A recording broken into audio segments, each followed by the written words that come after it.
السلام عليكم، مرحبا بكم معايا فيديو جديد. اليوم ان شاء الله نشارك معكم فقاص بريستيج كيجي رائع باللوز والكركاع والزبيب. كيجي رائع وصحي ومذاق رائع، فكنتمنى هاد الوصفه تنال الاعجاب ديالكم وكيجي ناجح من اول تجربه. فكنتمنى الوصفه تنال الاعجاب ديالكم. خليكم مع المقادير.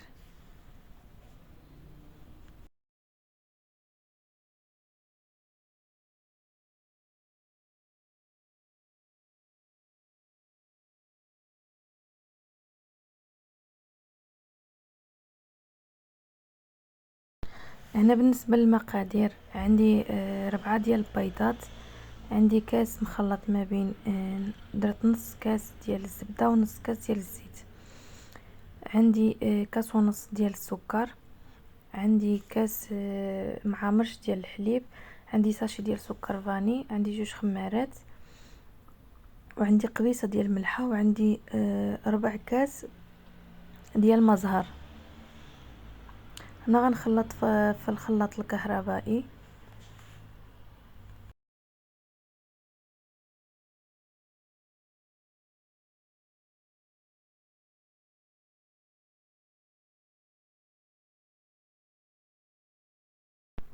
انا خلطت المقادير كلشي في الخلاط الكهربائي. درت الزيت والبيض والسكر وسكر فاني، ودرت مزهر وصافي. درت الخليط اللي خلط في قصريه، وضفت عليهم 2 خمارات ديال الحلوى، وكنضيف الطحين. كنضيف الطحين اللي مغربل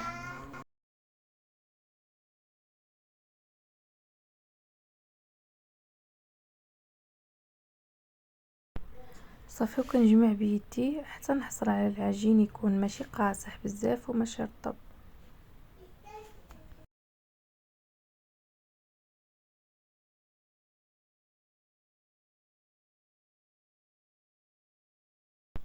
هنايا بعد ما جمعتوها نتوما كيفاش كيجي كيكون رطب وكيتلصق هاد الطحين باش كيجينا فقاس هشيش.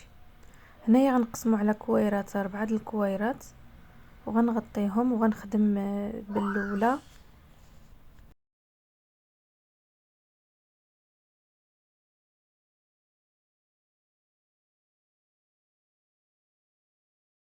هنايا عندي شويه ديال الزبيب، شويه ديال الكركاع، شويه ديال اللوز اللي قطعته في النص باش ما بلا ما ترطبوه حتى شي حاجه. انا قطعته وباش ما يتهرس ليش فاش غنجي نقطع. هنايا كنطلق ديك العجين مزيان وكنعمرو بالزبيب والكركاع واللوز، كيجي رائع وصافي. كنلويه.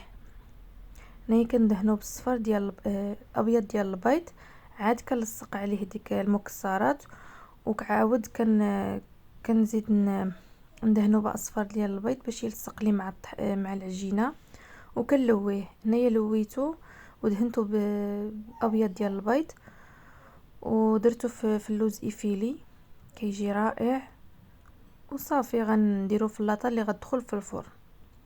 هنا انا ما كنتقبو حتى حاجه، كنخليه هكاك.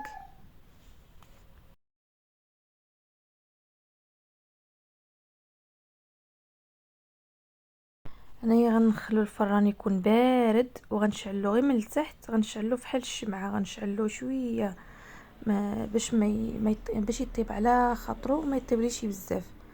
ما خاصوش يطيب بزاف، خاصو يطيب شويه نص طيبه، ويكون من الداخل ما يكونش معجن. غنشعلو غير شويه من التحت وصافي غنحضيه.